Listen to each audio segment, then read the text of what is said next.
Welcome. ZiggyNo here to talk to you about a very, very interesting topic, and that is sports card breaking.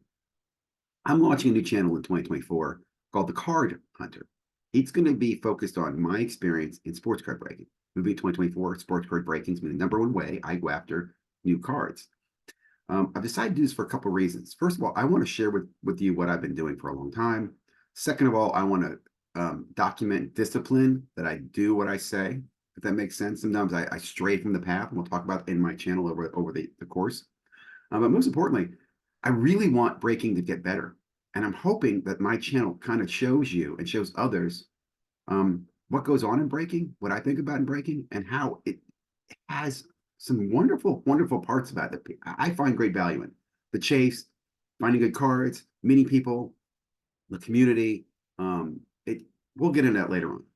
But I would be foolish if I didn't make this video and say that I recognize that sports card breaking is gambling. Okay, let me just be clear. Sports cards in general are gambling. Now, I know a lot of people are going to freak out and me, oh, I'm not gambling. I'm not a gambler. I'm a collector, blah, blah. There's only gambling. Anyway, let me talk about this. I also believe the hobby is like an arrow. The tip of the arrow is new manufacturers making new products, having those products come out, released, chases, rip them. That's the tip. But the shaft is long and strong. And if you break the tip off, the shaft isn't going anywhere. In other words, if there was no new products coming out, the hobby will continue to make, I'm not making new product, but they will continue to move. People buy, sell, trade, they'll complete sets. They'll talk about, oh, I wish we had a set in 2025. Oh, can you imagine what they'd be making this year? Again, the hobby does not stop because of manufacturing, but manufacturing is key to the hobby, right? Because as it releases new products and new chases and new cards break records, that has rippling effects on other cards in the hobby. I'm not saying it makes other cards more valuable, but it steers them up, stirs them up. Hey, I have that card, or I have a quarterback on that team, or I have a wide receiver on the team. Is his card worth more money because of these new classes and new rookies coming out? Okay.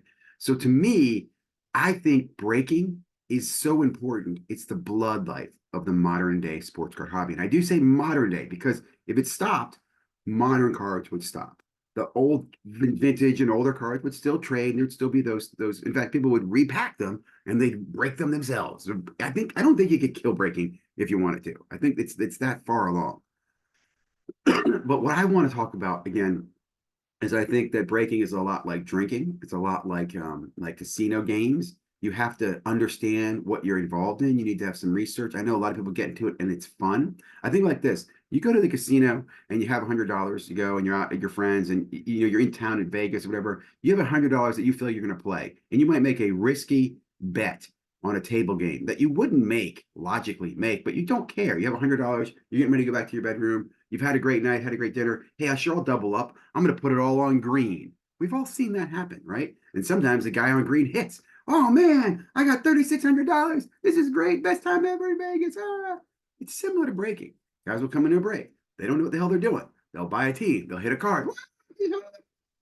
There's also guys sitting at that table who know exactly what the hell they're doing, just like in sports card breaking. And that's what I'm going to talk about and show and hopefully educate people, because I do think whether you like breaks or not, you should understand breaking before you criticize it, right? Not all breaking is bad, right? In fact, the most important thing I want to come out of my channel and my videos around breaking is we need regulation in breaking. Regulation in breaking would solve many of the problems we have in breaking today. I believe self-regulation would be the way to go, although I find it hard. In fact, I'll give you an example. I think we, the community, and I'd be happy to do this, should be involved in doing some anonymous breaks where I go in, watch the break, and critically give feedback on it. Now, I want to do it so that it'd be anonymous, because if I tell you it, then I'm going to get shitty service when I go back to breakers, right? Or maybe I get criticism. Well, I didn't mean to take the camera off card. It wasn't my fault. But I'll give you an example. I watch breakers, good breakers, do things they shouldn't do, accidents, where I'd simply say, kind of like a health inspector, hey, there was a hair on the burger bun. That shouldn't be there, right? Hey, the guy took the cards off camera for 2 minutes and break 45, blah, blah, blah, blah, blah. Shouldn't happen. Just little things. We could self-regulate this and make it better. If not, I do think the government will come in. And I have to think Fanatics, they seem pretty smart and they have a lot of lawyers. I think this has to be on their radar too. I'd even say, Fanatics, if you're watching or listening to this video, I hope that you reach out to others in the community, kind of like myself and others who are buying in the breaks, not just the breakers, but the people purchasing the breaks with breaking experience. And let's talk about how we make breaking safe. One thing that I think is absolutely disgusting that I've seen rise in the last few years is no one looks at the checklist anymore. You used to double up teams that had bad checklists, like, oh, I'm doubling up Arizona Cardinals with the Houston Texans because Arizona has no hits, right? That doesn't happen anymore, right? No one looks at the checklist. Now it's all about, hey, I'm going to auction off the next spot and it's going to go for $250 and you have a chance at the Texans. Oh, you got the Arizona Cardinals for $250. That's gotta change, right?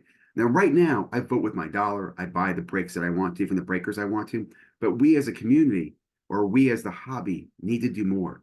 So let me close this out by saying I'm not endorsing sports card breaking, telling you go out and get breaking. I'm telling you need to be educated about what breaking is. I'm telling you that breaking is important to the hobby community.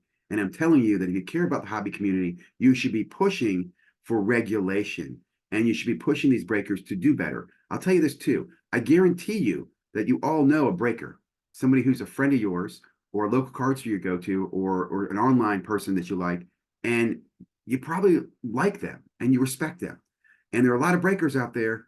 You know who you are, know that you could be doing better, and know that you too would like if the community was more supportive, more educated, more involved in what's going on. That's all I have to say. Like, comment, subscribe. Again, check out the Card Hunter. The first video is sneaking out already, and I'll be dropping content all over January. Let's go Prism football, Donruss football. What's it? Chrome update. Ah, it's been a good time.